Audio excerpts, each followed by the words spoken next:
Welcome to Sunday School, Isaiah 25:4. For thou hast been a strength to the poor, a strength to the needy in his distress, a refuge from the storm, a shadow from the heat, when the blast of the terrible ones is as a storm against the wall. When King Ahab told his wife Queen Jezebel of all that Elijah had done, how the fire had fallen from heaven upon his altar, and how he had slain all the prophets of Baal with the sword, Queen Jezebel was very angry.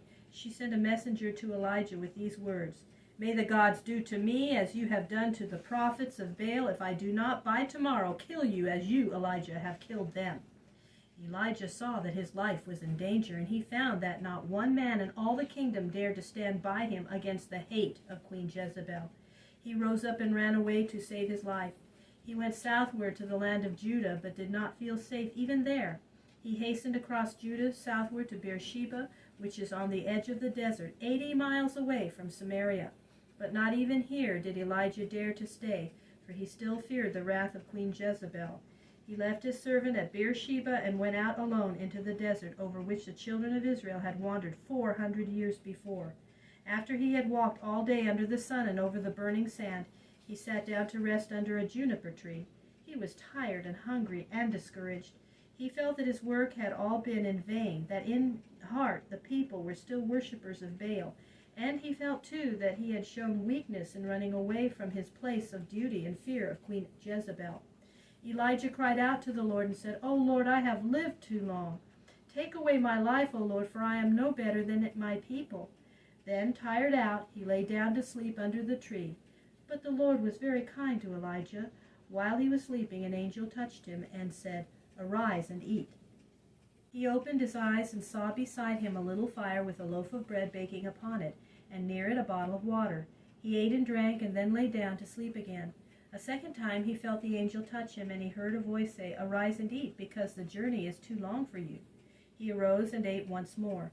Then he went on his way, and in the strength given him by that food, he walked 40 days through the desert. He came at last to Mount Horeb, the mountain where Moses saw the burning bush, and where God spoke forth the words of the 10 Commandments. Elijah found a cave in the side of the mountain, and went into it to rest. While he was in the cave, he heard God's voice speaking to him and saying, "What are you doing here, Elijah?" And Elijah said to the Lord, "O Lord God, I have been very earnest for thee, for the people of Israel have turned away from their promise to serve thee. They have thrown down thine altars and have slain thy prophets with the sword, and now I, even I only, am left, and they are seeking my life to take it." Then the Lord said to Elijah, "Go out and stand upon the mountain before the Lord." Then, while Elijah was standing upon the mountain, a great and strong wind swept by and tore the mountains apart and broke the rocks in pieces, but the Lord was not in the wind.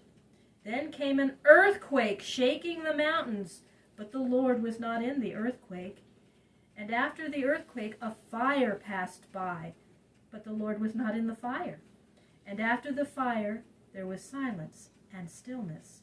And Elijah heard a low, quiet voice, which he knew was the voice of the Lord.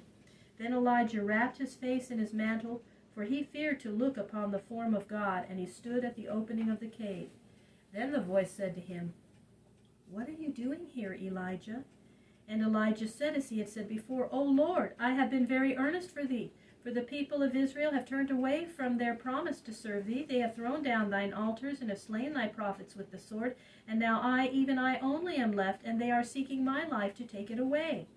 Then the Lord said to Elijah, "Go back to the land from which you have come, and then go to the wilderness of Damascus, and anoint Hazael to be king over Syria, and Jehu the son of Nimshi you shall anoint to be king over Israel.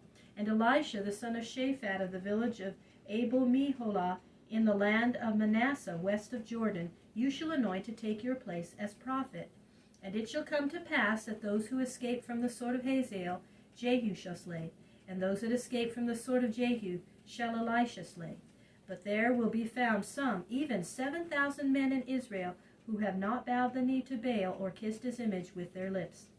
Here were tasks that would take all the rest of Elijah's life, for as we shall see, some of them were not completed until after Elijah had passed away, though Elijah prepared the way for them. But they gave to Elijah what he needed most, work to do, a friend to stand beside him so that he would no longer be alone, one who would carry on his work after him, and the knowledge that he had not lived in vain, since there were still in the land 7,000 men who were faithful to the Lord God of Israel. One of these commands Elijah obeyed at once. He left Mount Horeb, journeyed northward through the wilderness across the kingdom of Judah and into the land of Israel. He found Abel-meholah in the tribe land of Manasseh on the west of Jordan, and there he saw Elisha the son of Shaphat. Elisha was plowing in the field with 12 yoke of oxen in front of him, for Elisha was a rich man's son and cared for a large farm. Elijah came to the field where Elisha was at work, and without a word took off his own mantle of skin and threw it upon Elisha's shoulders and walked away. Elisha knew well who this strange, rough, hair-covered man was, and he knew, too, what it meant when Elijah cast his mantle upon him. It was a call for him to leave his home, to go out into the wilderness with Elijah, to take up the life of a prophet, to face the danger of the queen's hate, and perhaps to be slain, as many prophets had been slain before. But Elisha was a man of God, and he did not hesitate to obey God's call. He left his oxen standing in the field. He ran after Elijah and said to him, "Let me kiss my father and my mother, and then I will go with you." Elijah said to him, "Go back if you wish, for what have I done to you?" Then Elisha went back to the field, killed the oxen, made a fire with the yokes and the wooden plow, roasted the flesh of the oxen on the fire, and gave them to be eaten by the people on the farm. This he did to show that he had left this farm forever. Then he kissed his father and mother and left them and went forth to live with Elijah and to be Elijah's helper.